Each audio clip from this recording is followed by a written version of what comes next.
আসসালামু আলাইকুম প্রিয় শিক্ষার্থী। আমি অর্ণব আহমেদ ফাহিম, মিহির জিকে সিরিজের সহযোগী লেখক। আজকে এই লাইভ ক্লাসে তোমাদের সাথে আছি আমার স্কুলের পক্ষ থেকে। আজকের এই পুরো লাইভ ক্লাসটা জুড়ে আমি তোমাকে খুবই চমৎকার করে বোঝানোর চেষ্টা করব বাংলাদেশের ভূপ্রকৃতি সহ বাংলাদেশের গুরুত্বপূর্ণ বৈচিত্র্যময় জিনিসগুলো। আজকের এই ক্লাস থেকে তুমি নার্সিং সহ বিভিন্ন প্রতিযোগিতামূলক পরীক্ষায় 1 নম্বর কমন পাবে। পুরো লাইভ ক্লাসটা জুড়ে আমার স্কুলের পেজের সাথে তুমি থাকো এবং ক্লাসটি শেয়ার করে দিয়ে রাখো। চলো আমরা আজকের এই ক্লাসে যে টপিকগুলো আলোচনা করব সেটি হচ্ছে বাংলাদেশের ভূপ্রকৃতি। বাংলাদেশের ভূপ্রকৃতিকে আমরা 3টা ভাগে ভাগ করতে পারি। বলো কয়টা ভাগে ভাগ করে পারি? কয়টা ভাগে ভাগ করতে পারি? 3টে ভাগে। সবাই একটু কমেন্ট করে আমাকে জানাবা। তাহলে দেখো, বাংলাদেশের ভূপ্রকৃতিকে 3টি ভাগে ভাগ করা যায়। 3টি ভাগে ভাগ করা যায়। ভাগ করা যায়। বাংলাদেশের ভূপ্রকৃতিকে কয়টা ভাগে ভাগ করা যায়? 3টা ভাগে ভাগ করা যায়। এই যে 3টা ভাগ বললাম, এর একটা হলো টারশিয়ারি যুগের পাহাড়। বলো আমার সাথে, কি বললাম? কমেন্ট করে একটু জানাবা। কি বললাম? টারশিয়ারি যুগের পাহাড়।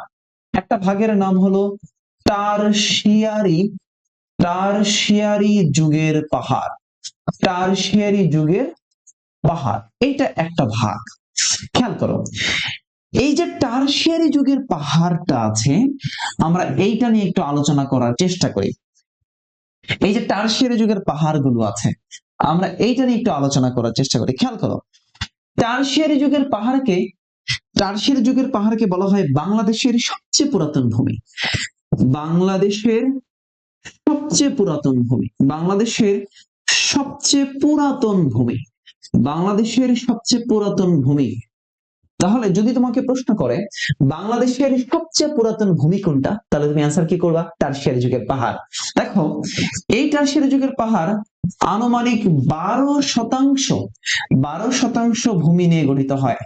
12% ভূমি নিয়ে গঠিত হয়, অর্থাৎ মোট ভূমির 12% নিয়ে গঠিত হয়েছে টারশিয়ারি যুগের পাহাড়টা। এই পাহাড়টা এই পাহাড়টা আনুমানিক 13 কোটি বছর পূর্বে সৃষ্টি হয়। কত কোটি বছর? 13 কোটি। তাহলে লিখতে পারো যে আনুমানিক আনুমানিক 13 কোটি বছর পূর্বে আনুমানিক 13 কোটি বছর পূর্বে সৃষ্টি হয়। আনুমানিক 13 কোটি বছর পূর্বে সৃষ্টি হয় এই টারশিয়ারি যুগের পাহাড়টা। খেয়াল করো, বোঝার চেষ্টা করো। এই অঞ্চলের মাটির ধরন হচ্ছে কাদা, বেলে এবং শক্ত শেল পাথরের মাটি। তাহলে মাটির ধরন কেমন? মাটির ধরন মাটির ধরন হচ্ছে কাদা কাদা বেলে শেলযুক্ত মাটি। শেলযুক্ত মাটি, কাদা বেলে এবং কেমন? শেলযুক্ত মাটি। মাটির ধরন কাদা বেলে শেলযুক্ত। তাহলে সবাই একটু আমার সাথে কমেন্ট করে জানাও, বাংলাদেশের ভূপ্রকৃতিকে কয়টা ভাগে ভাগ করা যায়? 3টা ভাগে ভাগ করা যায়। এর একটা হলো টারশিয়ারি যুগের পাহাড়। এই বাচ্চারা বলো, কি বললাম? টারশিয়ারি যুগের পাহাড় সবচেয়ে পুরাতন ভূমি। টারশিয়ারি যুগ 12% নিয়ে গঠিত হয়। টারশিয়ারি যুগ আনুমানিক 13 কোটি বছর। বলো তো কত কোটি বছর? 13 কোটি বছর পূর্বে সৃষ্টি হয়। মাটির ধরন কেমন? কাদা, বেলে এবং শেলযুক্ত মাটি। কাদা, বেলে এবং কেমন? শেলযুক্ত মাটি। এই যে শোনা বাচ্চারা আমার, আমি তোমাদেরকে এতটুকু আশ্বস্ত করি, আমার স্কুলের পক্ষ থেকে আজকের এই ক্লাসগুলো তোমাকে খুবই প্রাণবন্ত করে আমি পড়াবো ইনশাআল্লাহ। একটু লাইভ ক্লাসে থাকো এবং এই ক্লাসগুলো দেখার চেষ্টা করো, নোট করার চেষ্টা করো। আচ্ছা, টারশিয়ারি যুগের পাহাড়, এই পাহাড়গুলোকে আমরা 2টা ভাগে ভাগ করতে পারি। একটু মনোযোগ দাও, বোর্ডের দিকে তাকাও। ধরো আমরা ম্যাপ যদি চিন্তা করি, আমরা যদি ম্যাপের কথা চিন্তা করি, তাহলে ম্যাপের উপরের দিকটা হচ্ছে উত্তর দিক, খুবই ভালো কথা। নিচের দিকটা হচ্ছে দক্ষিণ দিক, ওকে ফাইন। এই দিকটা হচ্ছে পূর্ব দিক, ওকে। এইটা হলো পশ্চিম দিক, এইটা হচ্ছে পশ্চিম দিক। তাহলে উত্তর, দক্ষিণ, পূর্ব, পশ্চিম। এবার অবস্থান অনুযায়ী কি বললাম? বললাম অবস্থান অনুযায়ী টারশিয়ারি যুগের পাহাড়গুলোকে 2টা ভাগে ভাগ করা যায়। অবস্থান অনুযায়ী টারশিয়ারি যুগের পাহাড়কে 2টা ভাগে ভাগ করতে পারি। যেমন আমরা এইটাকে বলছি উত্তর আর এটা পূর্ব। এই দিকের যে পাহাড়গুলো আছে সেগুলোকে আমরা বলছি উত্তর পূর্বাঞ্চলের পাহাড়। কি বলছি? উত্তর পূর্বাঞ্চলীয় পাহাড়। উত্তর পূর্বাঞ্চলীয় পাহাড় বা উত্তর পূর্বাঞ্চলের পাহাড়। তাহলে এই যে টারশিয়ারি যুগের পাহাড় আছে এগুলোকে আমরা অবস্থান ভেদে দুইটা ভাগে ভাগ করতে পারি। একটা হলো উত্তর পূর্বাঞ্চলীয় পাহাড়, এই পাহাড়গুলোকে স্থানীয় নামে টিলা নামে ডাকা হয়। কি নামে? টিলা। বলো কি নামে ডাকা হয়? টিলা নামে ডাকা হয়। টিলা, এগুলোকে টিলা নামে ডাকা হয়। আরেকটা হলো দক্ষিণ পূর্বাঞ্চলের পাহাড়, এই অঞ্চলটাতে যেগুলো আছে এটাকে আমরা বলছি দক্ষিণ পূর্বাঞ্চলীয়, দক্ষিণ পূর্বাঞ্চলীয় পাহাড়, দক্ষিণ পূর্বাঞ্চলীয় পাহাড়। এটাকে আমরা স্থানীয়ভাবে বলি ঢিবি। কি বলি? ঢিবি। স্থানীয়ভাবে বলি ঢিবি। স্থানীয়ভাবে কি বলছি? ঢিবি বলছি। তাহলে টারশিয়ারি যুগের পাহাড়কে দুইটা শ্রেণীতে ভাগ করা যায়, উত্তর পূর্বাঞ্চলীয় পাহাড় আর এটা হলো দক্ষিণ পূর্বাঞ্চলীয় পাহাড়। তাহলে দেখো এই দিকে কি আছে? এইদিকে আছে ময়মনসিং, এই যে ময়মনসিং, শেরপুর, নেত্রকোনা, সিলেট, মৌলভীবাজার। তাহলে ময়মনসিং, শেরপুর, সিলেট, মৌলভীবাজার, এইদিকে যে পাহাড়গুলো আছে এগুলোকে উত্তর পূর্বাঞ্চলের পাহাড় বলছি। আর এইদিকে দেখো আছে চট্টগ্রাম, পার্বত্য চট্টগ্রাম, কক্সবাজার, খাগড়াছড়ি, বান্দরবান, রাঙামাটি। তাহলে চট্টগ্রাম, পার্বত্য চট্টগ্রাম, খাগড়াছড়ি, বান্দরবান, রাঙামাটি, কক্সবাজার, এই দিকের পাহাড়গুলোকে আমরা বলছি দক্ষিণ পূর্বাঞ্চলের পাহাড়। আমরা যা আলোচনা করেছি একবার বলবো, খেয়াল করো, মনোযোগ দাও। ভূপ্রকৃতিকে তিনটা ভাগে ভাগ করতে পারি। একটা ভাগের নাম হলো টারশিয়ারি যুগের পাহাড়, আনুমানিক 13 কোটি বছর পূর্বে সৃষ্টি হয়, সবচেয়ে পুরাতন ভূমি, 12% নিয়ে গঠিত হয়, মাটির ধরন কাদা, বেলে, শেলযুক্ত। অবস্থান অনুযায়ী এই টারশিয়ারি যুগের পাহাড়গুলোকে দুইটা ভাগে ভাগ করতে পারি। একটা হচ্ছে উত্তর পূর্বাঞ্চলীয় পাহাড় আর একটা হলো দক্ষিণ পূর্বাঞ্চলীয় পাহাড়। উত্তর পূর্বাঞ্চলীয় পাহাড়কে টিলা বলি আর দক্ষিণ পূর্বাঞ্চলের পাহাড়কে ঢিবি বলি। উত্তর পূর্বাঞ্চলের পাহাড়গুলো হচ্ছে ময়মনসিং, শেরপুর, নেত্রকোনা, সিলেট, মৌলভীবাজার। আর দক্ষিণ পূর্বাঞ্চলের পাহাড় হচ্ছে কক্সবাজার, চট্টগ্রাম, পার্বত্য চট্টগ্রাম, পার্বত্য চট্টগ্রামের তিনটা জেলা খাগড়াছড়ি, বান্দরবান, রাঙামাটি। Okay fine. আমরা ভূপ্রকৃতির একটা অংশ আলোচনা করেছিলাম, অর্থাৎ আমরা বলছিলাম যে ভূপ্রকৃতিকে তিনটা ভাগে ভাগ করা যায়। এর একটা হলো টারশিয়ারি যুগের পাহাড়, আরেকটা অংশ হলো প্লাইস্টোসিন কালের সোপান। আমরা বলেছি ভূপ্রকৃতিকে তিনটা ভাগে ভাগ করা যায়, বলেছি না? এই যে দেখো উপরে লেখা আছে ভূপ্রকৃতিকে তিনটি ভাগে ভাগ করা যায়। একটা ভাগ হলো টারশিয়ারি যুগের পাহাড়, আরো একটা ভাগ হচ্ছে প্লাইস্টোসিন কালের সোপান। বলো কি বললাম? আমরা বলেছি প্লাইস্টোসিন, প্লাইস্টোসিন কালের, প্লাইস্টোসিন কালের সোপান, প্লাইস্টোসিন কালের সোপান। ওকে ফাইন। আমরা প্লাইস্টোসিন কালের সোপান নিয়ে আলোচনা করি। দেখো এটা আনুমানিক 25,000 বছর পূর্বে সৃষ্টি হয়। আনুমানিক 25,000 বছর, 25,000 বছর পূর্বে, 25,000 বছর পূর্বে এটা আনুমানিক 25,000 বছর পূর্বে সৃষ্টি হয়। বলো কত বছর পূর্বে? আনুমানিক 25,000 বছর পূর্বে সৃষ্টি হয়। আনুমানিক 25,000 বছর পূর্বে সৃষ্টি হয়। এটা মোট ভূমির, মোট ভূমির 8%, 8% নিয়ে গঠিত হয়। আমরা টারশিয়ারি যুগ পেয়েছিলাম 12%, আর এটা হলো 8% নিয়ে, মোট ভূমির 8% নিয়ে গঠিত হয়। ওকে ফাইন, খুবই ভালো কথা। এখন এই সোপান অঞ্চল কোনগুলা? সোপান অঞ্চল হচ্ছে যেমন এই সোপান হচ্ছে কুমিল্লার লালমাই, কুমিল্লার, কুমিল্লার লালমাই, এটাকে আমরা সোপান বলছি, কুমিল্লার লালমাই। এরপরে আছে গাজীপুরের ভাওয়ালের গড়। কি আছে ভাই? গাজীপুরের, গাজীপুরের ভাওয়ালের গড়, গাজীপুরের ভাওয়ালের, গাজীপুরের ভাওয়ালের গড় হয়তো তোমরা অনেকে দেখেছো। গড়, গাজীপুরের ভাওয়ালের গড়। টাঙ্গাইলের মধুপুর বনাঞ্চল। কি আছে? টাঙ্গাইলের মধুপুর বনাঞ্চল, টাঙ্গাইলের মধুপুর বনাঞ্চল, মধুপুর, টাঙ্গাইলের মধুপুর বনাঞ্চল, টাঙ্গাইলের মধুপুর বনাঞ্চল। গাজীপুরের ভাওয়ালের গড়, টাঙ্গাইলের মধুপুর বনাঞ্চল। গাজীপুরের ভাওয়ালের গড়, টাঙ্গাইলের মধুপুর বনাঞ্চল। গাজীপুরের ভাওয়ালের গড়, টাঙ্গাইলের মধুপুর বনাঞ্চল। গাজীপুরের ভাওয়ালের গড়, টাঙ্গাইলের মধুপুর বনাঞ্চল। খেয়াল করো আরেকটা জায়গা আছে, সেটা হলো রাজশাহীর বরেন্দ্র ভূমি। আমি একটু এই জায়গাটায় লিখি, রাজশাহীর, রাজশাহীর, রাজশাহীর বরেন্দ্র ভূমি, বরেন্দ্র, রাজশাহীর বরেন্দ্র ভূমি, এটাকে আমরা বলছি রাজশাহীর বরেন্দ্র ভূমি। তাহলে প্লাইস্টোসিন কালের সোপান আছে কুমিল্লার লালমাই, গাজীপুরের ভাওয়ালের গড়, টাঙ্গাইলের মধুপুর বনাঞ্চল, রাজশাহীর বরেন্দ্র ভূমি। এই অঞ্চলগুলো খেয়াল করো, মনোযোগ দিয়ে শোনো। তাহলে আমরা টারশিয়ারি যুগ পেলাম, আমরা প্লাইস্টোসিন কালের সোপান পেলাম। এইবার আরেকটা জিনিস আমরা আলোচনা করতে চাই, সেটা হলো সাম্প্রতিক কালের প্লাবন সমভূমি।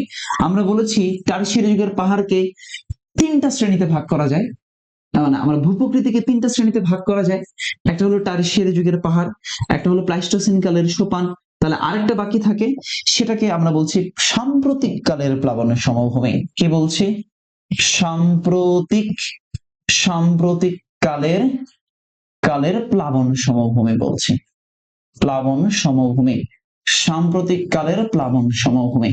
তাহলে টারশিয়ারি যুগের পাহাড় আর প্লাইস্টোসিন কালের সোপান যদি বাদ দাও, তাহলে বাকি যে অঞ্চলটা আছে, এই পুরো অঞ্চলটা, এটা খেয়াল করো, যদি টারশিয়ারি যুগের পাহাড় আর প্লাইস্টোসিন কালের সোপানটা বাদ দাও, বাকি যে অঞ্চল আছে 12% আর 8%, টারশিয়ারি যুগ 12%, প্লাইস্টোসিনের সোপান 8%, এই টোটাল 20% বাদ দিয়ে বাকি 80% পুরো অঞ্চলটাই হলো সাম্প্রতিক কালের প্লাবন সমভূমি।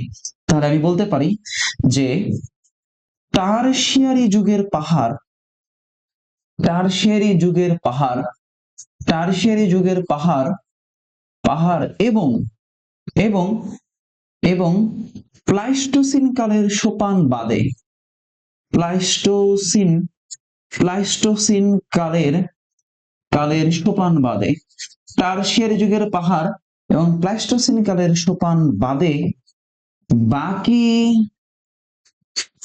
সবগুলো অঞ্চল নিয়ে গঠিত হয়। তাহলে দেখো, মোট ভূমির 80% নিয়ে গঠিত হয়েছে। কত শতাংশ? মোট ভূমির 80% নিয়ে গঠিত হয়। মোট ভূমির 80% নিয়ে গঠিত হয়। মোট ভূমির 80% নিয়ে গঠিত হয়। তাহলে আমরা বলছিলাম ভূপ্রকৃতিকে তিনটা ভাগে ভাগ করা যায়। একটা হলো টারশিয়ারি যুগের পাহাড়, একটা হলো প্লাইস্টোসিন কালের সোপান, একটা হলো সাম্প্রতিক কালের প্লাবন সমভূমি। তাহলে টারশিয়ারি যুগের পাহাড়, প্লাইস্টোসিন কালের সোপান, সাম্প্রতিক কালের প্লাবন সমভূমি। আমরা টারশিয়ারি যুগের পাহাড়কে অবস্থান অনুযায়ী দুইটা ভাগে ভাগ করা যায় বলেছি, উত্তর পূর্বাঞ্চলের পাহাড়, দক্ষিণ পূর্বাঞ্চলের পাহাড়। আমরা বলেছি প্লাইস্টোসিন কালের সোপান, সাম্প্রতিক কালের প্লাবন সমভূমি। তাহলে আরেকবার জাস্ট একটু রিভিশন করতে চাই। ভূপ্রকৃতিকে তিন ভাগে ভাগ করা যায়। টারশিয়ারি যুগের পাহাড় মরুভূমির 12% নিয়ে গঠিত হয়, আনুমানিক 13টি বছর পূর্বে গঠিত হয়। সবচেয়ে পুরাতন ভূমি কাদা বেলে শিলযুক্ত। এই অবস্থান অনুযায়ী দুইটা ভাগে ভাগ করা যায়, একটা উত্তর পূর্বাঞ্চল, একটা দক্ষিণ পূর্বাঞ্চল। ওকে, এরপরে আমরা আলোচনা করেছি প্লাইস্টোসিন সোপান। সোপান 25,000 বছর পূর্বে সৃষ্টি হয়েছে, মোট ভূমির 8% নিয়ে গঠিত হয়েছে। এগুলো আছে কুমিল্লার রাঙ্গামাই, গাজীপুরের ভাওয়ালের গড়, টাঙ্গাইলের মধুপুর বনাঞ্চল, রাজশাহী বরেন্দ্রভূমি। আর বাকি পুরো অঞ্চলটা হলো সাম্প্রতিক কালের প্লাবন সমভূমি। আমাকে সবাই একটু কমেন্ট করে জানাও তো, আমাকে সবাই একটু জানাও, এই যে ভূপ্রকৃতি, এই টার্মটা বুঝতে পেরেছি কিনা? সবাই একটু কমেন্ট করে জানাও, সবাই একটু কমেন্ট করে জানাও। যদি বুঝতে পারো তাহলে আমরা এবার একটা র্যাপিড ফায়ার খেলবো। আমরা একটা র্যাপিড ফায়ার কোশ্চেন সলভ আলোচনা করার চেষ্টা করি। সবাই অ্যান্সার করবা, সবাই সবাই একটু লাইভ ক্লাসটা দেখো, শেয়ার করে দাও, বন্ধুদের সাথে শেয়ার করো। ইনশাআল্লাহ এই প্রশ্নগুলোর উত্তর দেওয়ার চেষ্টা করো। দেখো কি বলছে। একটা আমার প্রশ্ন, ভূপ্রকৃতি অনুযায়ী বাংলাদেশকে কয়টা ভাগে ভাগ করা যায়? ভূপ্রকৃতি অনুযায়ী বাংলাদেশকে তুমি কয়টা ভাগে ভাগ করতে পারো? তাহলে ভূপ্রকৃতি অনুযায়ী বাংলাদেশকে আমরা তিনটা ভাগে ভাগ করতে পারি। অ্যান্সার হচ্ছে 3। ভূপ্রকৃতি অনুযায়ী বাংলাদেশকে আমরা কয়টা ভাগে ভাগ করতে পারি? তিনটা ভাগে ভাগ করতে পারি। অ্যান্সার হচ্ছে 3। টারশিয়ারি যুগের পাহাড়, প্লাইস্টোসিন কালের সোপান, সাম্প্রতিক কালের প্লাবন সমভূমি। ওকে, এরপরে নিচের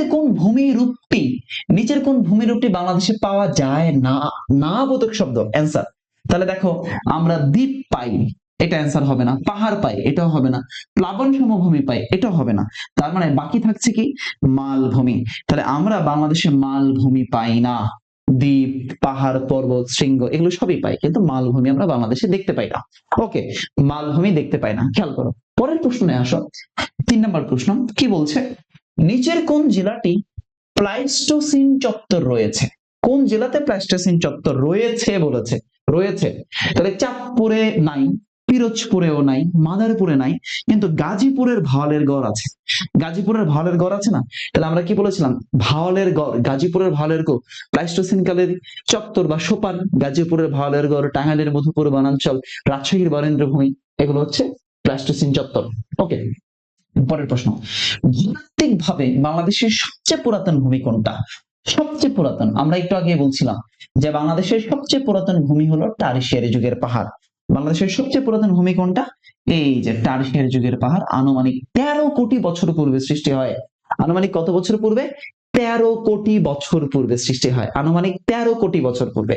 আনুমানিক 13 কোটি বছর পূর্বে। পরের প্রশ্ন, র্যাপিড ফায়ার খেলছি আমরা, সবাই আনসার করার চেষ্টা করবা, সবাই একটু আনসার করার চেষ্টা করবা। প্রশ্ন নাম্বার 5, প্রশ্ন নাম্বার 5, বাংলাদেশের পাহাড় শ্রেণীর ভূতাত্ত্বিক যুগের ভূমিরূপ কোনটা?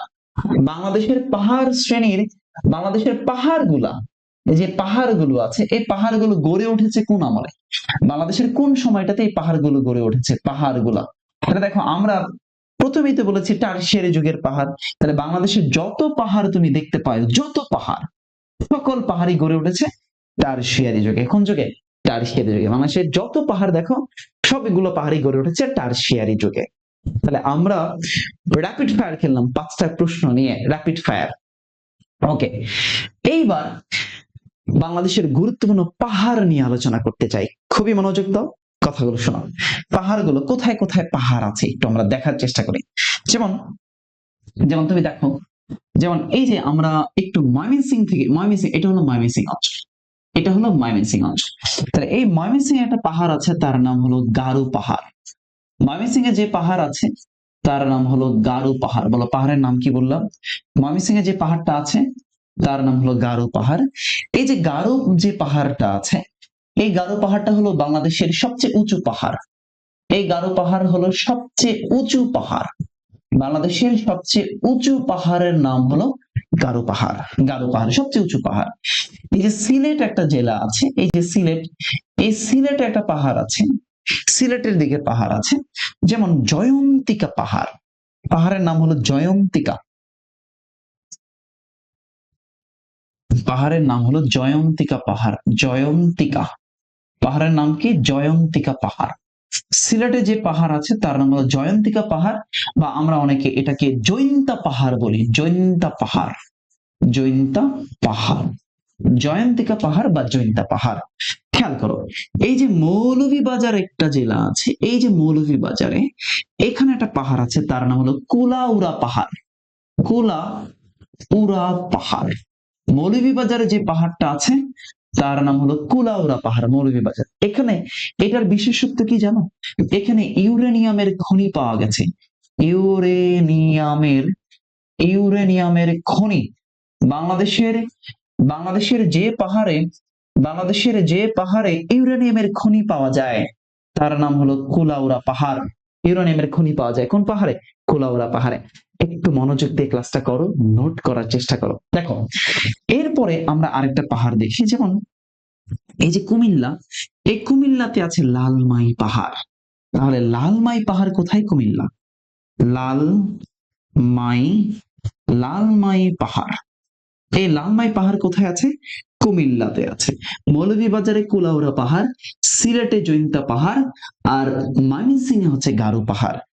এইবার দেখো, এটা হলো খাগড়াছড়ি। খাগড়াছড়ি পার্বত্য চট্টগ্রামের একটা জেলা হলো খাগড়াছড়ি। এই খাগড়াছড়িতে যে পাহাড়টা আছে তার নাম হচ্ছে আলুটিলা পাহাড়। আলুটিলা, আলুটিলা পাহাড়। খাগড়াছড়িতে যে পাহাড় আছে তার নাম হলো আলুটিলা পাহাড়। কি পাহাড়? আলুটিলা পাহাড়। এখানে একটা গুহা আছে, আলুটিলা গুহা। এবং এই পাহাড়ের বিশেষত্ব হলো এখানে জুম চাষ করা হয়। এই পাহাড়টাতে জুম চাষ হয়। পাহাড়ি একটা চাষাবাদ পদ্ধতি হচ্ছে জুম। এই পাহাড়ে জুম চাষ করা হয়। এরপরে আমরা এই যে চট্টগ্রাম অঞ্চল আছে, এটা হলো চট্টগ্রাম। দেখো একটু মনোযোগ দিয়ে দেখো, এটা হলো চট্টগ্রাম। এই চট্টগ্রামে আছে চন্দ্রনাথ পাহাড়। চন্দ্রনাথ পাহাড় খুবই গুরুত্বপূর্ণ, চন্দ্রনাথ পাহাড়। এখানে একটা মন্দির আছে, চন্দ্রনাথের মন্দির। তাহলে চট্টগ্রামের চন্দ্রনাথ পাহাড়ে কি আছে? চন্দ্রনাথ মন্দির, চন্দ্রনাথ মন্দির আছে, চন্দ্রনাথের মন্দির, চন্দ্রনাথের মন্দির আছে চট্টগ্রামে। ওকে, দেখো এইগুলা হচ্ছে বাংলাদেশের গুরুত্বপূর্ণ পাহাড়। আরেকটা পাহাড় বলি, এই যে বান্দরবান, এই বান্দরবানে আছে নীলগিরি নীলাচল। এই যে বান্দরবানটা আছে, এই বান্দরবানে আছে নীলগিরি, নীলগিরি নীলগিরি পাহাড় বা নীলাচল পাহাড়, নীলাচল। তাহলে নীলগিরি নীলাচল আছে বান্দরবানে। কোথায় আছে? বান্দরবানে। গুরুত্বপূর্ণ পাহাড়গুলো আরেকবার বলি, তুমি আমার সাথে মনোযোগ দিয়ে শোনো, একটু মনোযোগ দাও, আজকের ক্লাসের পরে ক্লাসে মুখস্থ হয়ে যাবে। সবচেয়ে উঁচু পাহাড় গারো পাহাড় কোথায়? ময়মনসিংহে। জয়ন্তিকা পাহাড় কোথায়? সিলেটে বা জৈন্তা পাহাড়। মৌলভীবাজারে কি আছে? কুলাউড়া পাহাড়, ইউরেনিয়ামের খনি পাওয়া গেছে কুলাউড়া পাহাড়ে। লালমাই পাহাড় কুমিল্লায়। লালমাই পাহাড় কোথায়? কুমিল্লায়। আলুটিলা পাহাড় খাগড়াছড়িতে, যেখানে জুম চাষাবাদ করা হয়। চন্দ্রনাথ পাহাড় হচ্ছে চট্টগ্রামের সীতাকুণ্ডে। কোথায়? সীতাকুণ্ড। চন্দ্রনাথের মন্দির আছে এখানে। এরপরে দেখো নীলগিরি নীলাচল পাহাড় আছে বান্দরবানে। বান্দরবান নীলগিরি নীলাচল পাহাড় কোথায় আছে? বান্দরবানে। ওকে বাচ্চারা, আমাকে একবার একটু বলো তো সবকিছু ক্লিয়ার হয়েছে কিনা? যদি ক্লিয়ার হয়ে থাকে তাহলে একটু জানাও আমাদেরকে কমেন্ট করে। সবাই একটু ক্লিয়ার হলে আমাদেরকে কমেন্ট করে জানাবা। এইবার আসো আমরা আলোচনা করতে চাই উপত্যকা। উপত্যকা মানে হচ্ছে ভ্যালি। উপত্যকা মানে কি? ভ্যালি। দুটি পাহাড়ের মধ্যবর্তী সমতল অথবা অসমতল ঢালু জায়গা।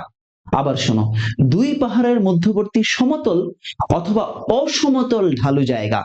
দুটি পাহাড়ের মধ্যবর্তী সমতল অথবা অসমতল ঢালু জায়গাকে কি বলা হয়? আমরা উপত্যকা বলি। কি বলি? উপত্যকা বলি। দেখো একটু মনোযোগ দাও, আমরা উপত্যকাগুলো আলোচনা করার চেষ্টা করব, খুবই চমৎকার করে আলোচনা করার চেষ্টা করব। দেখো, যেমন উপত্যকা যদি বলতে পারো, তাহলে এই যে মৌলভীবাজার, এই মৌলভীবাজার একটা উপত্যকা আছে বা ভ্যালি আছে, সেটাকে আমরা বলি বলিশিরা ভ্যালি। এই যে মৌলভীবাজারটা আছে, এখানে যে ভ্যালিটা আছে তার নাম হলো বলিশিরা ভ্যালি। বলিশিরা ভ্যালি। তুমি আমার সাথে লিখতে পারো বলিশিরা, বলিশিরা ভ্যালি, বলিশিরা ভ্যালি। বলিশিরা ভ্যালি রয়েছে কোথায়? মৌলভীবাজারে। বলিশিরা ভ্যালি আছে মৌলভীবাজারে। খেয়াল করো, এটা হলো খাগড়াছড়ি। এই খাগড়াছড়িতে যে ভ্যালিটা আছে তার নাম হলো হালদা ভ্যালি। হালদা ভ্যালি। খাগড়াছড়িতে যে ভ্যালি আছে নাম তার Halda valley. Halda valley Khagrachari. Halda valley কোথায়? খাগড়াছড়ি। এবার আসো, এই যে এটা হলো রাঙামাটি জেলা। রাঙামাটি খুবই চমৎকার দেখতে, যদি কখনো তোমরা যেয়ে থাকো। এত সুন্দর একটা জেলা রাঙামাটি। সাজেক ভ্যালি নাম শুনেছো? এই সাজেক ভ্যালি আছে রাঙামাটিতে। তাহলে দেখো, রাঙামাটিতে কি আছে? সাজেক ভ্যালি। রাঙামাটিতে কি আছে? সাজেক ভ্যালি। এছাড়াও এখানে আছে মাইনমুখী ভ্যালি। মাইনমুখী ভ্যালি। এখানে আছে ভেঙ্গি ভ্যালি। ভেঙ্গি। এখানে আছে Bhengi, Bhengi valley. Sajek valley, Mainimukhi valley, Bhengi valley, তিনটা। Sajek valley, Mainimukhi valley, Bhengi valley. Bhengi valley আছে কোথায়? এই রাঙামাটিতে। এবার আসো, এই যে কক্সবাজার, এই জায়গাটা কক্সবাজার। এই কক্সবাজারে আছে নাপিত খালি ভ্যালি। কক্সবাজারে কি আছে? নাপিত খালি ভ্যালি। নাপিত খালি ভ্যালি কক্সবাজারে আছে। নাপিত খালি ভ্যালি। কি ভ্যালি? নাপিত খালি ভ্যালি। আচ্ছা এবার আসো, এটা হলো চট্টগ্রাম। এই চট্টগ্রামে আছে সাঙ্গু ভ্যালি। চট্টগ্রামে যে ভ্যালিটা আছে সাঙ্গু ভ্যালি। তাহলে দুই পাহাড়ের মধ্যবর্তী সমতল বা অসমতল ঢালু জায়গাকে আমরা ভ্যালি বলছি।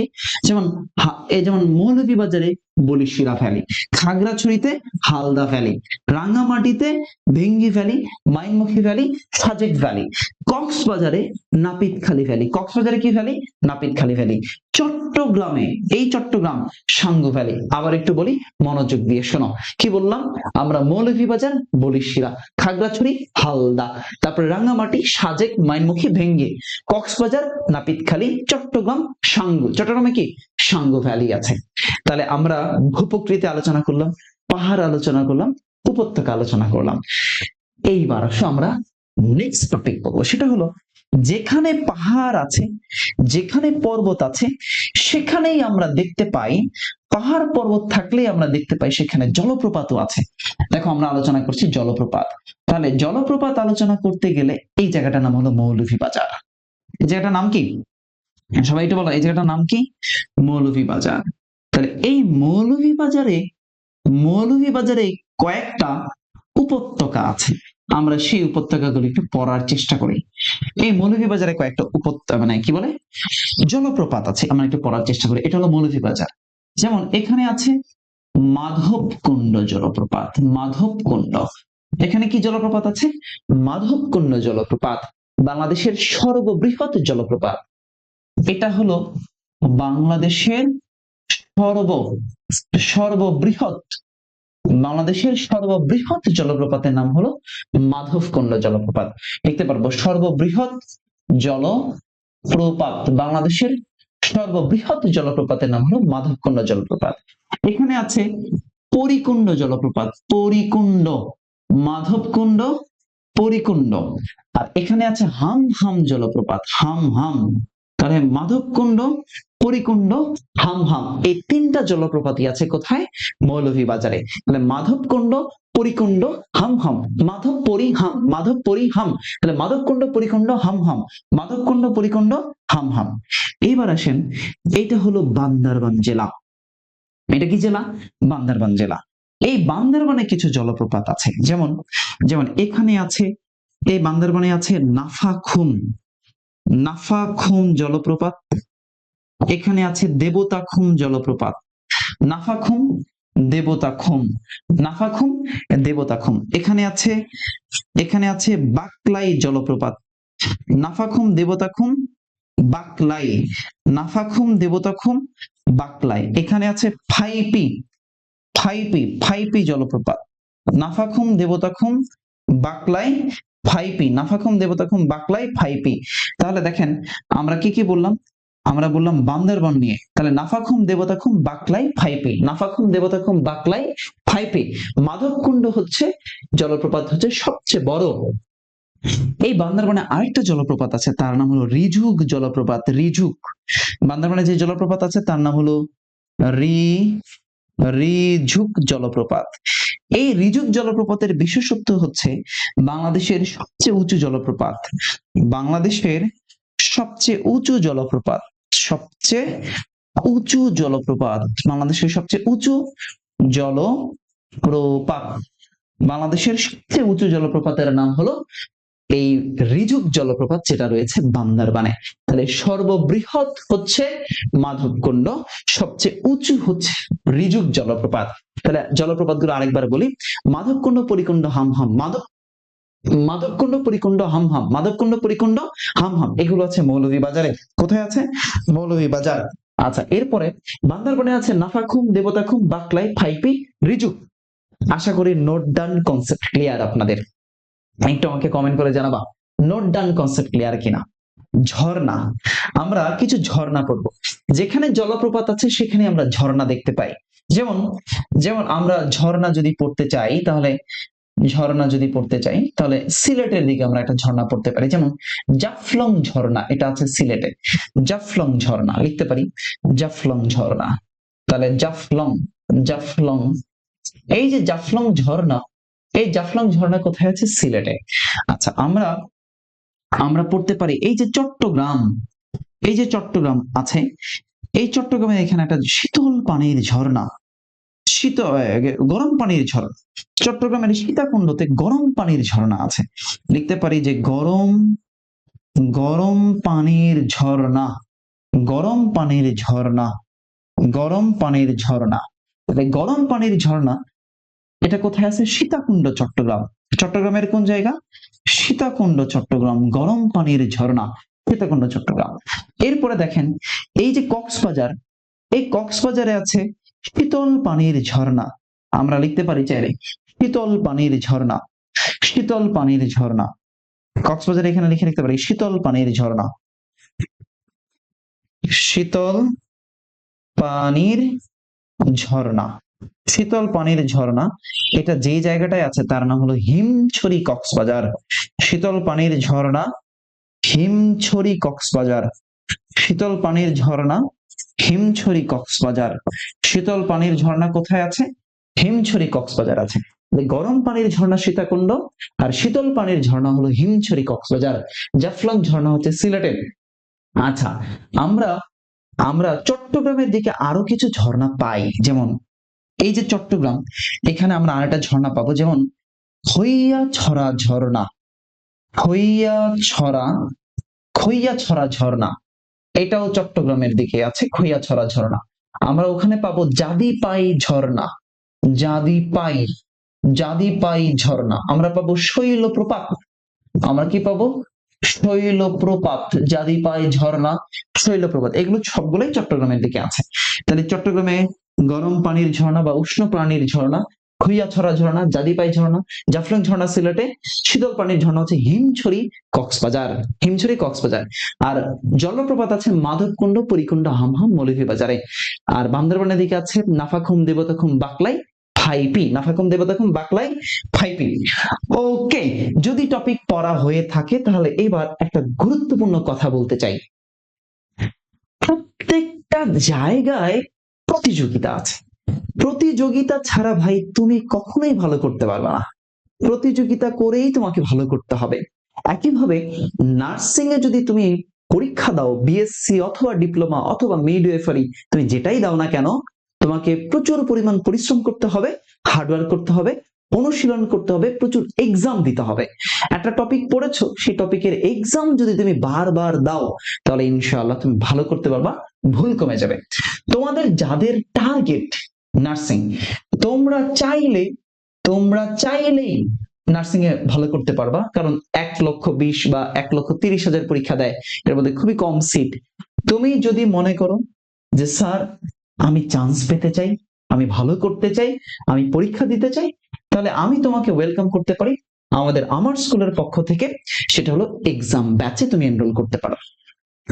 এই এক্সাম ব্যাচে এনরোল করলে আমাদের বাংলা, ইংরেজি, সাধারণ জ্ঞান, ম্যাথ, তারপর হচ্ছে পদার্থবিজ্ঞান, রসায়ন, জীববিজ্ঞান, সব ক্লাস ফ্রি। তুমি লাইভ ক্লাস ফ্রি করতে পারবা, তোমার নার্সিং এর আগের দিন পর্যন্ত লাইভ ক্লাস ফ্রি, তুমি যদি এক্সাম ব্যাচে এনরোল করো। শুধু এক্সাম ব্যাচের ফি মাত্র, খেয়াল করো, এক্সাম ব্যাচের ফি মাত্র 600 টাকা। 6 মাস ব্যাপী এক্সাম চলবে, তার মানে প্রতি মাসে 100 টাকা, আর প্রত্যেকটা এক্সামের জন্য 3 টাকা। প্রত্যেকটা এক্সামের জন্য তুমি 3 টাকারও কম টাকা তুমি দিবা। এই এক্সামের কথা যদি বলি তোমাকে, প্রতিদিন বা প্রত্যেকটা এক্সামের জন্য 3 টাকা, খুব বেশি টাকা না। 6 মাসে 600 টাকা, মানে প্রতি মাসে 100 টাকা। আমরা তোমাকে এখানে অফার করছি 168টা এক্সাম। তুমি যদি চাও, এখানে আমাদের ফ্রি এক্সাম আছে, দেখো এখানে ফ্রি এক্সাম আছে 11টা, চাইলে তুমি ফ্রি এক্সাম দিয়ে দেখিয়ে নিতে পারবা। এই যে যেমন ধরো ইংলিশ ফ্রি এক্সাম পরীক্ষা দিতে পারবা 20 মার্কের। আমাদের প্রত্যেকটা এক্সাম এখানে এই নভেম্বরে 26টা হবে, ডিসেম্বরে 27টা হবে, জানুয়ারিতে 26টা, ফেব্রুয়ারিতে 28টা, মার্চে 27টা, এপ্রিলে 26টা পরীক্ষা হবে। এইভাবে পরীক্ষাগুলো হবে। তো এই যে এক্সাম, তুমি কিভাবে এই কোর্সটা কিনবা? জাস্ট তুমি সবার আগে এখানে লগ ইন করবা, তোমার ফোন নাম্বার দিয়ে লগ ইন করবা। লগ ইন করে তুমি এই কোর্সের নিচে পাবা যে কোর্সটা কিনুন, কোর্সটা কেনার একটা অপশন তুমি পেয়ে যাবা। সেখান থেকে এই যে কোর্স কিনুন, জাস্ট কোর্স কিনলে তোমার লগ ইন করবে, লগ ইন করে তুমি জাস্ট টাকা পেমেন্ট করে দিলে অটো অ্যাক্সেস পেয়ে যাবা ইনশাআল্লাহ। আর এই এক্সামের উপরেই কিন্তু আমাদের আবার ফ্রি ক্লাস চলবে। ওকে, তো যারা আমাদের এক্সাম ব্যাচের সাথে যুক্ত হতে চাও, এক্সাম ব্যাচের সাথে যুক্ত হয়ে যেতে পারো। আল্লাহ ভরসা, তোমাদের জন্য শুভকামনা থাকবে। আমরা চাই তোমরা সবাই আসো আমাদের সাথে। ওকে, দেখো এরপরে আমরা আরেকটা চমৎকার টপিক পড়তে চাই, সেটা হচ্ছে বাংলাদেশের গুরুত্বপূর্ণ লেক, হ্রদ। খেয়াল করো, আমরা একটু আলোচনা করি, তুমি একটু আমার সাথে নোট করার চেষ্টা করো, যদি সম্ভব হয় একটু আমার সাথে নোট করার চেষ্টা করো, তাহলে তোমার মনে থাকবে। দেখো লেক বললাম, লেক যেমন এই যে সিলেটে আছে জাফলং লেক, এই সিলেটে একটা লেক আছে, তার নাম হলো জাফলং লেক। জাফলং লেক, সিলেটে যে লেকটা আছে তার নাম হলো জাফলং লেক। আচ্ছা, এবার আসো ঢাকা। এই যে ঢাকাতে আছে একটা লেক, কৃত্রিম লেক, জাতীয় সংসদ ভবনের পাশে, সেটাকে আমরা বলি ক্রিসেন্ট লেক। কি লেক? Crescent lake. ঢাকাতে আছে যে লেকটা, সেটাকে আমরা বলছি ক্রিসেন্ট লেক। বলো কি লেক বললাম? Crescent lake. তাহলে দেখো সিলেটে জাফলং লেক, ঢাকাতে ক্রিসেন্ট লেক। আচ্ছা, এবার আসো এই যে রাঙামাটি, এই রাঙামাটিতে আছে কাপ্তাই লেক। কি lake? Kaptai lake. Kaptai lake আছে রাঙামাটিতে, কাপ্তাই লেক রাঙামাটি। আচ্ছা, এরপরে দেখো এই যে চট্টগ্রাম, এই চট্টগ্রামে আছে মহামায়া লেক। মহামায়া লেক আছে চট্টগ্রামে। এখানে আরেকটা লেক আছে, সেটাকে আমরা বলি ফয়েজ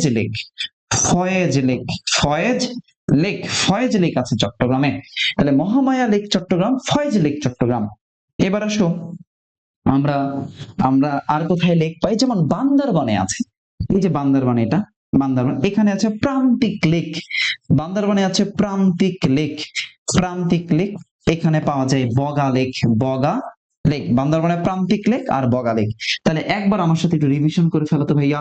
দেখো, বান্দরবানে আছে প্রান্তিক লেক, বগা লেক, মহামায়া লেক আছে চট্টগ্রামে, রাঙামাটিতে আছে কাপ্তাই লেক, ক্রিসেন্ট লেক আছে ঢাকাতে, সিলেটে আছে জাফলং লেক। তাহলে সিলেটে জাফলং লেক, ঢাকাতে ক্রিসেন্ট লেক, রাঙামাটিতে কাপ্তাই লেক, তারপরে মহামায়া লেক ফয়েজ লেক হচ্ছে চট্টগ্রাম, আর প্রান্তিক লেক বগা লেক আছে কোথায়? বান্দরবনে। দেখো, এই যে কাপ্তাই বললাম, এই কাপ্তাইকে বলা হয় লেকের জেলা বা হ্রদের জেলা। তাহলে হ্রদের জেলা, হ্রদের জেলা বলে, হ্রদের জেলা বলা হয় বাংলাদেশের যে লেক তার নাম হচ্ছে কাপ্তাই লেক, বা হ্রদের জেলা বা লেকের জেলা বলা হয় কাকে? রাঙামাটিকে। কাকে? রাঙামাটিকে। ওকে, লেক গুলো আরেকবার বলি। সিলেটে জাফলং লেক, ঢাকাতে ক্রিসেন্ট লেক, তারপর রাঙামাটিতে কাপ্তাই লেক, চট্টগ্রামে ফয়েজ লেক, মহামারী লেক, বান্দরবানে প্রান্তিক লেক বা বগা লেক। প্রান্তিক লেক বা কি? বগা লেক। ওকে, এইবার আমরা আলোচনা করবো হাওর। তোমরা যাদের বাড়ি কিশোরগঞ্জ, সুনামগঞ্জ, হবিগঞ্জ এই দিকের অঞ্চলের মানুষ আছো, তোমরা হাওরের জেলার মানুষ। আমরা একটু হাওর নিয়ে আলোচনা করতে চাই। হাওর, খেয়াল করো, হাওর। হাওর আলোচনা করতে গেলে সবার আগে আলোচনায় চলে আসবে কিশোরগঞ্জ। হাওর আলোচনা আসলে কিশোরগঞ্জ হাওর আসবে। তখন কিশোরগঞ্জ, এই কিশোরগঞ্জকে আমরা বলি, কিশোরগঞ্জকে আমরা বলি হাওরের গেটওয়ে। হাওরের, হাওরের গেটওয়ে বা প্রবেশদ্বার, হাওরের গেটওয়ে বা প্রবেশদ্বার, হাওরের গেটওয়ে বা প্রবেশদ্বার, হাওরের গেটওয়ে বা কি বলছি? প্রবেশদ্বার বলছি। হাওরের গেটওয়ে বা প্রবেশদ্বার কাকে বলছি? কিশোরগঞ্জকে।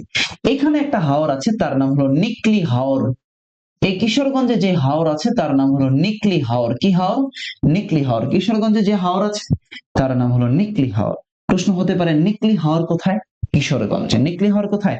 কিশোরগঞ্জে। খেয়াল করো, এইটা হলো সুনামগঞ্জ। এই সুনামগঞ্জে হাওর আছে, তার নাম হলো টাঙ্গুয়ার হাওর। সুনামগঞ্জে যে হাওর আছে তার নাম হলো টাঙ্গুয়ার হাওর। টাঙ্গুয়ার হাওর, সুনামগঞ্জের হাওরের নাম হলো টাঙ্গুয়ার হাওর।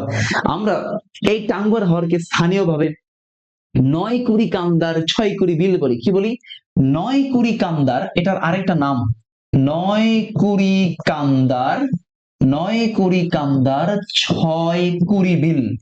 9 কুড়ি কান্দার 6 কুড়ি বিল, স্থানীয় নামে এটাকে ডাকা হয় 9 কুড়ি কান্দার 6 কুড়ি বিল। এই টাঙ্গুয়ার হাওরকে 9 কুড়ি কান্দার 6 কুড়ি বিল। এবার আসো মৌলভীবাজারে। এই মৌলভীবাজারে আমরা একটা হাওর পাই, তার নাম হচ্ছে হাকালুকি হাওর। মৌলভীবাজারে যে হাওরটা আছে তার নাম হলো হাকালুকি হাওর। হাকা, হাকালুকি, হাকালুকি হাওর। আমরা আরেকটা হাওর পাই সেখানে, তার নাম হলো হাইল হাওর। হাইল হাওর, হাকালুকি হাওর আর হচ্ছে হাইল হাওর, এই দুইটা হাওরই আছে কোথায়? মৌলভীবাজারে। হাকালুকি হাওর, হাইল হাওর, দুইটা হাওর আছে কোথায়? মৌলভীবাজার। হাকালুকি হাওর, হাইল হাওর, হাকালুকি হাওর, হাইল হাওর, হাকালুকি হাওর, হাইল হাওর, মৌলভীবাজারে। আচ্ছা, এরপরে আমরা দেখতে পাই তাহলে মোটামুটি হাওর এই জায়গাগুলোতেই আছে, যেমন নিকলি হাওর কিশোরগঞ্জে, টাঙ্গুয়ার হাওর সুনামগঞ্জে, হাকালুকি হাওর মৌলভীবাজারে, হাইল হাওর মৌলভীবাজারে। হাকালুকি হাওরটা হলো বাংলাদেশের সবচেয়ে বড় হাওর। একটু টান দিয়ে এটা একটা স্পেশাল করে লিখে রাখতে পারেন। এই যে হাকালুকি হাওরটা, এটা হলো বাংলাদেশের বৃহত্তম হাওর। বাংলাদেশের বৃহত্তম, বাংলাদেশের বাংলাদেশের বৃহত্তম হাওর। বাংলাদেশের বৃহত্তম হাওরের নাম হলো হাকালুকি হাওর। আর যদি বলে বাংলাদেশের সবচেয়ে ছোট হাওরের নাম কি, তাহলে তার নাম হলো বরবুক হাওর। বাংলাদেশের সবচেয়ে ছোট হাওর, ছোট হাওরের নাম হলো বরবুক হাওর। বরবুক হাওর, বরবুক হাওর, এটা আছে সিলেটে। এই বরবুক হাওরটা আছে সিলেটে। সিলেট, বরবুক হাওর সিলেট। তাহলে হাওর গুলো একটু পড়ি। কিশোরগঞ্জে আছে নিকলি হাওর, কিশোরগঞ্জকে বলা হয় হাওরের গেটওয়ে। আচ্ছা, সুনামগঞ্জে আছে টাঙ্গুয়ার হাওর, মৌলভীবাজারে আছে হাইল হাওর, হাকালুকি হাওর, আর বাংলাদেশের সবচেয়ে ছোট হাওরের নাম হলো বরবুক হাওর। কোথায় আছে? সিলেটে আছে। এই কোথায় আছে? সিলেট অঞ্চলে, সিলেটে আছে। ওকে, এবার আসো আমরা একটু আলোচনা করব বাংলাদেশের গুরুত্বপূর্ণ বিল। বাংলাদেশের গুরুত্বপূর্ণ বিল নিয়ে আলোচনা করতে চাই। গুরুত্বপূর্ণ বিল, গুরুত্বপূর্ণ বিল নিয়ে আলোচনা করি। বিল, খেয়াল করি, বিল নিয়ে আলোচনা করতে গেলে যেমন আমরা সিলেট অঞ্চলের কথা বলি, যেমন এই সিলেটে আছে একটা বিল, তার নাম হলো তামা বিল। কি বিল? তামা বিল। তামাবিল আছে সিলেটে। তামাবিল কোথায় আছে? সিলেটে। তামাবিল সিলেটে। আচ্ছা, এরপরে এরপরে আমরা দেখতে পাই যেমন তামাবিল আছে সিলেটে। এরপরে তামাবিল পেলাম সিলেটে। আমরা এই দিকটা একটু দেখি, যেমন পাবনা, নাটোর, সিরাজগঞ্জ। পাবনা, নাটোর, সিরাজগঞ্জ। পাবনা, নাটোর, সিরাজগঞ্জ। পাবনা, নাটোর, সিরাজগঞ্জ। আমি একটু আইডেন্টিফাই করি এটা। যেমন এই যে নাটোর, এই যে পাবনা, আর এই হলো সিরাজগঞ্জ। এই পাবনা, নাটোর, সিরাজগঞ্জের দিকে আছে চলন বিল। বিলের নাম হলো চলন বিল। পাবনা, নাটোর, সিরাজগঞ্জে আছে চলন বিল। বাংলাদেশের বৃহত্তম বিল এটা। এই যে চলন বিলটা আছে, এটা হলো বৃহত্তম বিল। বাংলাদেশের বৃহত্তম বিল হলো চলন বিল। আর এই চলন বিলের ভেতর দিয়ে প্রবাহিত নদী, ভেতর দিয়ে, চলন বিলের ভেতর দিয়ে প্রবাহিত নদী, চলন বিলের ভেতর দিয়ে প্রবাহিত যে নদীটা আছে তার নাম হলো আত্রাই নদী। চলন বিলের ভেতর দিয়ে প্রবাহিত নদীর নাম হলো আত্রাই। আর এই চলন বিলটা কিন্তু মিঠা পানির মাছের উৎস। মিঠা পানির মাছের উৎস, মিঠা পানির মাছের উৎস হলো চলন বিল। এই চলন বিলের মাছ এত মজা, তোমরা খেয়েছো কিনা আমি জানি না, খুবই স্বাদ চলন বিলের মাছ। তাহলে মিঠা পানির মাছের উৎস হলো চলন বিল, পাবনা, নাটোর, সিরাজগঞ্জের ভিতর দিয়ে প্রবাহিত হয়েছে। আচ্ছা, এইবার আমরা আরো কয়েকটা বিল করলাম, যেমন আড়িয়াল বিল মুন্সিগঞ্জে। আড়িয়াল বিল মুন্সিগঞ্জ, আমি একটু এই পাশে লিখি। আড়িয়াল বিল, এটা হলো মুন্সিগঞ্জ একটা জেলা। তাহলে এই মুন্সিগঞ্জে একটা বিল আছে, তার নাম হলো আড়িয়াল বিল।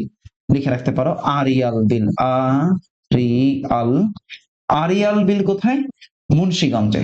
আচ্ছা, এরপরে এই যে যশোর আছে, এই যশোর একটা বিল আছে, তার নাম হলো ভবদহ বিল। যশোর ভবদহ বিল, ভবদহ বিল, ভবদহ বিল আছে যশোরে। আড়িয়াল বিল মুন্সিগঞ্জ। খুলনা, এই যে খুলনা আছে, এই খুলনাতে আছে বিল ডাকাতিয়া। খুলনাতে যে বিলটা আছে তার নাম হলো বিল ডাকাতিয়া। বিল ডাকাতিয়া, বিল ডাকাতিয়া, বিল ডাকাতিয়া। আরেকটা বিল আছে কোলা বিল। কোলা বিল, বিল ডাকাতিয়া আর হলো কোলা বিল। বিল ডাকাতিয়া আর হচ্ছে কোলা বিল। কোলা বিল খুলনা, বিল ডাকাতিয়া খুলনা, ভবদহ বিল যশোর, আড়িয়াল বিল মুন্সিগঞ্জ, তামা বিল সিলেট, চলন বিল পাবনা, নাটোর, সিরাজগঞ্জ। পাবনা, নাটোর, সিরাজগঞ্জ। আমি আরেকবার বলি একটু মনোযোগ দিয়ে, সব শোনো, একটু মনোযোগ দিয়ে শোনো। সিলেটে আছে তামা বিল, মুন্সিগঞ্জে আছে আড়িয়াল বিল, যশোরে আছে ভবদহ বিল, খুলনাতে আছে বিল ডাকাতিয়া, পাবনা, নাটোর, সিরাজগঞ্জে আছে চলন বিল। চলন বিল, বাংলাদেশের বৃহত্তম বিল হলো চলন বিল। তাহলে দেখো, আমরা বাংলাদেশের গুরুত্বপূর্ণ বিল আলোচনা করেছি, হাওর আলোচনা করেছি, লেক আলোচনা করেছি, ঝর্ণা আলোচনা করেছি, জলপ্রপাত আলোচনা করলাম, উপত্যকা পেলাম, পর্বত শৃঙ্গ, পাহাড় পেলাম, আমরা প্রশ্ন, র্যাপিড ফায়ার প্রশ্ন পেয়েছি। তাহলে এই যে ভূপ্রকৃতির সাথে রিলেটেড যা যা আছে, ভূপ্রকৃতির সাথে রিলেটেড যা যা আছে, এই জিনিসগুলো প্রতিনিয়ত পরীক্ষায় প্রশ্ন আসে। তোমরা যারা নার্সিং এর পরীক্ষা দিবা, তোমাদের জন্য আমি বলতে চাই এই চ্যাপ্টারটা খুবই গুরুত্বপূর্ণ। ভালো করে তুমি এই জায়গা থেকে পরীক্ষায় পড়ে যাবা এবং কমন পাবা। যেমন বাংলাদেশের সমুদ্র সৈকত কয়েকটা আছে, যেমন বাংলাদেশের বৃহত্তম সমুদ্র সৈকতের নাম হলো কক্সবাজার, যার দৈর্ঘ্য হলো 120 কিলোমিটার। আচ্ছা, দ্বিতীয় বৃহত্তম সমুদ্র সৈকতের নাম হচ্ছে পটুয়াখালীর কুয়াকাটা সি বিচ, যেখান থেকে দাঁড়িয়ে সূর্যোদয় এবং সূর্যাস্ত দেখা যায়। আর এই কুয়াকাটাকে আমরা বলছি সাগরকন্যা। কি বলি? সাগরকন্যা, ডটার অফ সি, সাগরকন্যা কুয়াকাটাকে বলি। খেয়াল করো, কক্সবাজারের দৈর্ঘ্য হচ্ছে 120 কিলোমিটার, আর কুয়াকাটার দৈর্ঘ্য হচ্ছে 18 কিলোমিটার। পতেঙ্গা সমুদ্র সৈকত আছে চট্টগ্রামে, পার্কি সমুদ্র সৈকত আছে চট্টগ্রামে। তাহলে কক্সবাজার হচ্ছে সবচেয়ে বড়, এরপরে দ্বিতীয় বৃহত্তম হচ্ছে কুয়াকাটা 18 কিলোমিটার। এরপরে আমরা দেখতে পাই পার্কি হলো চট্টগ্রামে 13 কিলোমিটার, আর পতেঙ্গা চট্টগ্রামে 5 কিলোমিটার। এগুলো হলো বাংলাদেশের গুরুত্বপূর্ণ সমুদ্র সৈকত। এই জিনিসগুলো একটু ভালো করে পড়তে হবে। যদি এগুলো ভালো করে পড়ো, আমার বিশ্বাস, আমি অর্ণব স্যার তোমাকে বলছি, এই জায়গা থেকে তুমি ইনশাল্লাহ কমন পাবা। এটা আমার তোমার প্রতি কনফিডেন্স, বিশ্বাস। শোনো, তোমরা যারা ক্লাসটা দেখছো, আমার স্কুলের যে প্রতিষ্ঠান আছে তারা তোমাদেরকে ফ্রি ক্লাস দিচ্ছে, 6 মাস ব্যাপী ফ্রি ক্লাস চলবে, সকল সাবজেক্টের ফ্রি ক্লাস চলবে। এবং এর সাথে তুমি চাইলে তুমি চাইলে, তুমি যদি মনে করো তোমার প্রস্তুতিকে আরো শানিত করবে, তাহলে ওদের যে অনলাইন এক্সাম ব্যাচটা আছে মাত্র 600 টাকা, তোমরা যারা ডিপ্লোমা আছো, মিডিয়া ফেরি আছো, তোমাদের সবার জন্য প্রায় 168টারও বেশি ক্লাস ক্লাস মানে এক্সাম মডেল টেস্ট, পূর্ণাঙ্গ মডেল টেস্ট দেওয়ার সুযোগ আছে তোমার। তো আমি অর্ণব স্যার, মিহির জিকে সিরিজের লেখক, অদম্য বইয়ের লেখক, তোমাকে রিকমেন্ড করতে পারি তোমার নির্দ্বিধায় তুমি ক্লাসগুলো করতে পারো। আর তোমার সাথে আমার প্রতি সপ্তাহে সোমবার সন্ধ্যা 7টায় দেখা হবে ইনশাআল্লাহ। ততক্ষণ পর্যন্ত সবাই ভালো থাকো, সুস্থ থাকো, নিরাপদে থাকো। আর এই ক্লাসটা আরেকবার দেখো, আরেকবার নোট করো। সবার জন্য শুভকামনা রইল। আল্লাহ হাফেজ, আসসালামু আলাইকুম, শুভরাত্রি।